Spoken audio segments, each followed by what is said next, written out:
오늘 이 시간 누리게 주 말씀 보겠습니다. 마가복음 11장 20절에서 33절의 말씀을 함께 나누기 원합니다. 하나님, 이 시간, 이 아침도 귀한 시간 주셨습니다. 이 말씀 따라서 하나님이 정말 원하시는 바가 무엇인지 우리가 잘 알 수 있도록 우리에게 지혜와 명철을 더하여 주시옵소서. 이 하나님 말씀을 잘 믿고 의지하여 승리하는 믿음의 사람 될 수 있도록 인도하여 주시옵소서. 부족한 점은 감춰주시고 하나님의 영광만이 드러나게 인도하여 주시옵소서. 예수님의 이름으로 기도합니다. 아멘. 할렐루야. 귀한 은혜의 자리, 말씀의 자리에 오신 여러분 주님의 이름으로 환영합니다. 우리가 사는 지금 이 시대는 과거에는 상상할 수 없었던 엄청난 기술의 발전을 이룬 시대입니다. 그렇죠? 아마 그 중에서 대표적인 것 중에 하나가 아마 무선통신이 아닐까 하고 생각이 됩니다. 오늘날의 이 무선통신은 개인의 의사소통, 아주 사소한 의사소통뿐만이 아니라 우주 산업에까지 아주 전반적으로 쓰이지 않는 곳이 없다고 할 수 있습니다. 미국에서 진행하고 있는 화성 탐사 프로젝트가 있습니다. 이 화성 탐사 프로젝트에서도 어김없이 이 무선통신이 활용되고 있죠. 화성 탐사선인 오퍼튜니티호라고 하는 것이 있었습니다. 지난 2003년도에 화성을 탐사할 목적으로 발사되었습니다.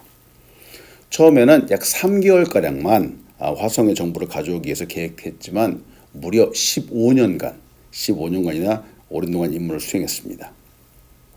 수천 장의 이미지를 전송하고 또 화성 표면에 많은 이물질들을 분석하기도 했습니다. 그러나 2018년도에 큰 먼지 폭풍이 이 화성에서 일었죠. 그만 그 먼지로 인해서 태양 전지판이 덮어버리고 말았습니다. 이로 인해서 태양빛을 받을 수 없었던 오퍼튜니티는 지구와 이 통신이 끝나버렸습니다. 그리고 그 사명을 다하고 말았죠. 이를 보면서 생각해 봅니다. 소통한다. 서로 메시지를 주고받고 어떤 목적을 이루고 임무를 수행하는 것이 이처럼 중단될 수 있습니다. 외부의 요인에 의해서도 중단될 수 있습니다. 이 기계와의 소통은 먼지 때문에 일어났죠. 이 먼지라고 하는 그 사소한 것 때문에 결국 소통이 끝나고 말았죠. 우리 그리스도인들은 하나님과 기도를 통해서 소통하는 사람들입니다. 그런데 이 기도, 하나님의 소통과 하나님과의 이 소통도 막힐 수 있습니다. 바로 죄악이 먼지처럼 덮일 때입니다. 성경은 죄가 우리와 하나님 사이를 막을 수 있다라고 경고하고 있습니다. 이사야서 59장 1절로 2절은 이렇게 말합니다. 여호와의 손이 짧아 구원하지 못하심도 아니요 귀가 둔하여 듣지 못하심도 아니라 오직 너희 죄악이 너희와 너희 하나님 사이를 갈라놓았고 너희 죄가 그의 얼굴을 가리어서 너희에게서 듣지 않으시게 함이니라 하고 경고합니다. 하나님과 우리의 사이를 갈라놓는 것, 그 원인은 죄악입니다. 죄악이 우리의 삶을 덮어버릴 때, 우리의 눈을 가릴 때 우리는 하나님과 온전히 소통할 수 없습니다. 즉 이 말은 기도할 수 없다라고 하는 뜻이죠. 우리의 기도, 하나님과의 소통은 막히면 안 됩니다. 먼지를 털어버리는 것처럼 우리의 죄악을 늘 고백하면서 회개하면서 하나님께로 돌이켜야 됩니다. 이것이 그리스도인의 바른 자세이죠. 오늘도 하나님께 기도하면서 막히지 않는 소통을 하는 우리가 되기를 축원합니다. 오늘 본문을 통해서 여러분과 나누고 싶은 첫 번째는 예수님의 말씀은 반드시 이루어집니다. 예수님의 말씀은 반드시 이루어진다라고 하는 사실이죠. 하나님 말씀은 반드시 이루어집니다. 역사합니다. 이 세상에 많은 말들이 있습니다.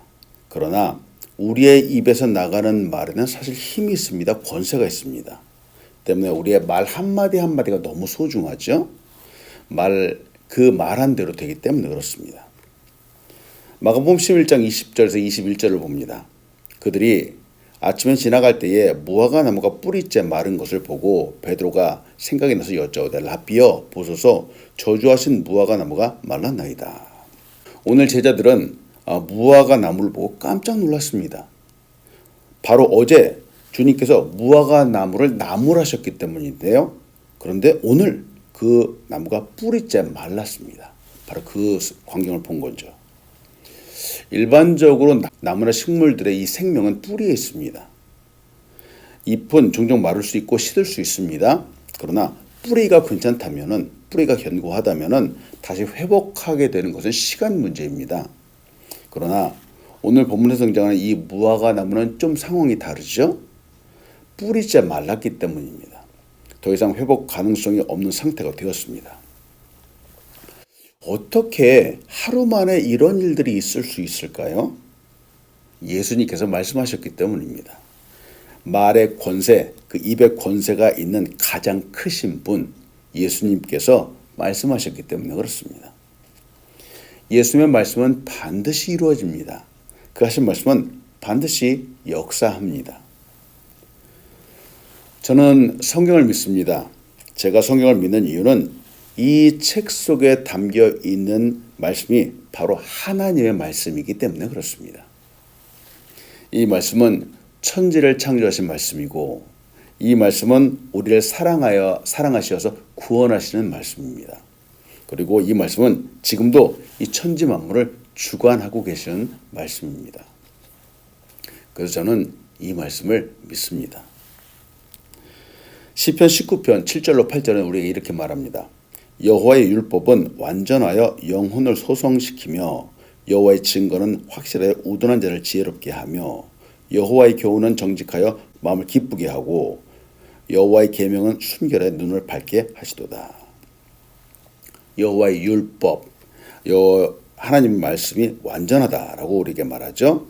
얼마나 완전한가 하면은 이 말씀이 영혼을 소성시키기까지 하고 또한 우둔한 자를 지혜롭게까지 한답니다.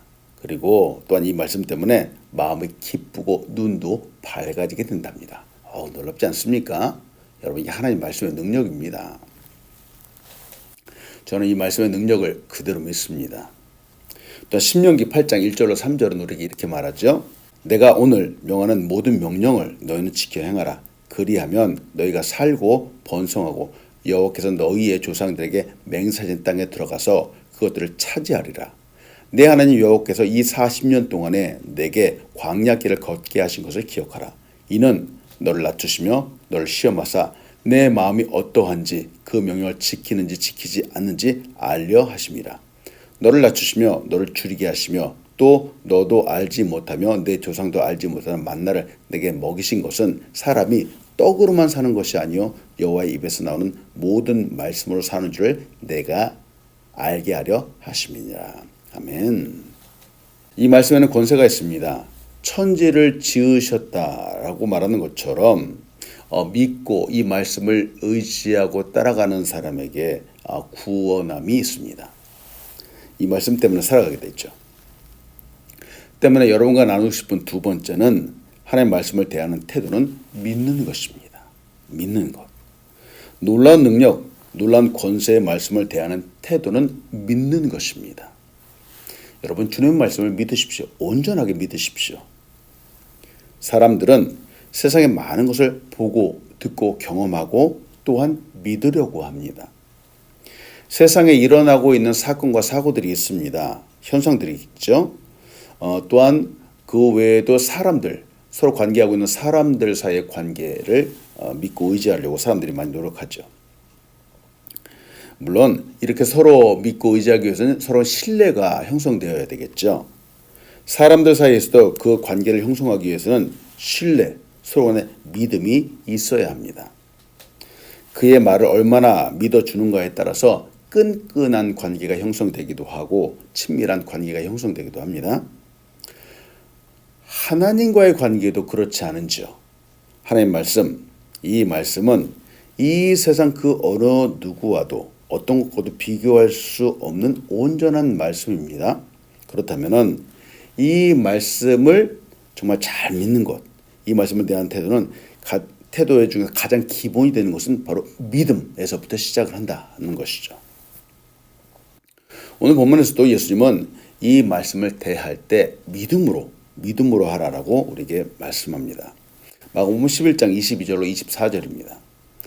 예수께서 그들에게 대답하여 이르시되 하나님을 믿으라. 내가 진실로 너에게 이르노니 누구든지 이 산더러 들리어 바다에 던져지라 하며 그 말하는 것이 이루어질 줄 믿고 마음에 의심하지 아니하면 그대로 되리라. 그러므로 내가 너에게 말하노니 무엇이든지 기도하고 구하는 것은 받은 줄로 믿으라. 그리하면 너에게 그대로 되리라. 아멘. 여러분 질문합니다. 여러분은 하나님의 말씀을 얼마나 믿으시는지요? 저는 이 하나님의 말씀을 100% 믿습니다. 저는 이 하나님의 말씀을 의심하지 않습니다. 이 온전한 말씀을 믿는 이유는 이 말씀을 하신 하나님께서 온전한 분이시기 때문에 그렇습니다. 앞에서 말씀드린 바와 같이 그 하신 말씀이 온전히 이루어질 것이라는 것을 믿기 때문에 그렇습니다. 이렇게 온전히 믿는 사람이 기도할 때 바로 역사하는 그 능력이 큽니다. 응답받는 기도의 열쇠는 바로 하나님을 100% 신뢰하는 데에 있습니다. 물론 우리의 인생은 연약하여서 때때로 죄를 범할 수 있습니다. 잘못을 저지를 수 있습니다. 여러분 우리가 실수하고 잘못을 범한다면 이때는 어떻게 해야 되는지요? 친구 사이에서 서로 싸울 수 있죠. 근데 서로 화가 난다고 해서 그 문제를 해결하지 않고 서로 보지 않는다면 아마 그 관계는 점점 멀어지게 될 겁니다. 나중에는 회복 불가능한 그런 상태까지 갈 수도 있을 겁니다. 앞에서 소개해드렸던 화성 탐사선 오포튜니티처럼 먼지가 태양 전지판을 덮어버리면은 더 이상 그 에너지를 받을 수 없게 되죠. 결국 움직일 수 없게 되고 소통은 끊어지게 됩니다. 하나님과의 관계도 이럴 수 있음을 우리는 주의해야 합니다. 혹시라도 죄를 범하게 되고 타락이라고 하는 영적인 상태가 되었다면은 거기에 대한 해결책은 다시 하나님께로 돌아가는 방법밖에 없습니다. 다시 말씀으로 돌아가고 다시 하나님을 온전히 믿고 신뢰하는 것이죠. 태양 전지판을 다시 닦아내는 것처럼 말이죠. 용서가 그렇습니다. 다른 사람과의 관계도 용서해야 되고 다시 하나님께로 돌아가야 되죠. 마가복음 11장 25절은 우리에게 이렇게 말합니다. 서서 기도할 때에 아무에게나 혐의가 있거든 용서하라. 그리하여야 하늘에 계신 너희 아버지께서도 너희 허물을 사하여 주시라 하시니라. 하나님과의 관계를 다시 회복하기 위해서는 온전히 믿어야 합니다. 그리고 의심하지 말아야 되죠. 그리고 사람들, 특히 나에게 잘못했던 사람들을 용서해야 합니다. 의심 혹은 다른 사람들을 향한 미움, 불화 등과 같은 마음은 마치 먼지와 같을 수 있습니다. 이것들이 우리의 영적인 마음을 더럽힐 수 있습니다. 하나님과의 소통, 기도를 방해할 수 있습니다. 아니, 방해하게 되죠. 오늘도 이 말씀을 의지하는 우리가 되길 소원합니다. 말씀을 대할 때 이것저것 따지고 분석하고 가르는 것이 아니라 더욱 믿음으로 받는 우리가 되기를 소원합니다. 혹시 실수하고 죄를 범하더라도 의심의 구름, 의심의 먼지들을 깨끗이 닦아내면서 다시 믿음으로 서는 우리가 되기를 축원합니다. 아멘. 세 번째, 마지막으로 함께 보고 싶은 것은 바른 권위를 세우십시오 라는 겁니다. 바른 권위를 세우십시오. 이 세상에는 아직도 진정한 바른 권위가 필요합니다. 물론 지금까지 많은 문화들, 발전된 기술 뒤에는 권위가 있었습니다. 즉 힘이 있었습니다. 이 일을 이루게 하고 성취하게 하는 힘이 있었기 때문에 여기까지 발전해 온 것이 사실입니다. 그러나 모든 권위, 모든 권세가 다 바르지만은 않습니다. 어떤 권위는 부정적이어서 바른 힘, 정당한 권세를 무너뜨리기도 합니다. 권위, 이 권위가 주어지는 이유는 이 세상의 바른 뜻을 이루는 것이죠. 그리고 그 결국은 하나님께 영광을 올려드리는 데에 있습니다. 예수님 당시에 종교 지도자들은 그들의 권위를 사용하여서 사람들을 정죄하고 비방하고 판단하는 데 사용했습니다. 참 바르지 못하게 사용한 거죠. 이 예수님께서 그들을 자극하셨죠. 바로 성전 청결 사건이 바로 그것이었습니다. 마가복음 11장 27절로 30절을 봅니다. 그들이 다시 예루살렘에 들어가니라. 예수께서 성전에서 거니실 때에 대제사장들과 서기관들과 장로들이 나와 이르되 무슨 권위로 이런 일을 하느냐? 누가 이런 일을 할 권위를 주었느냐?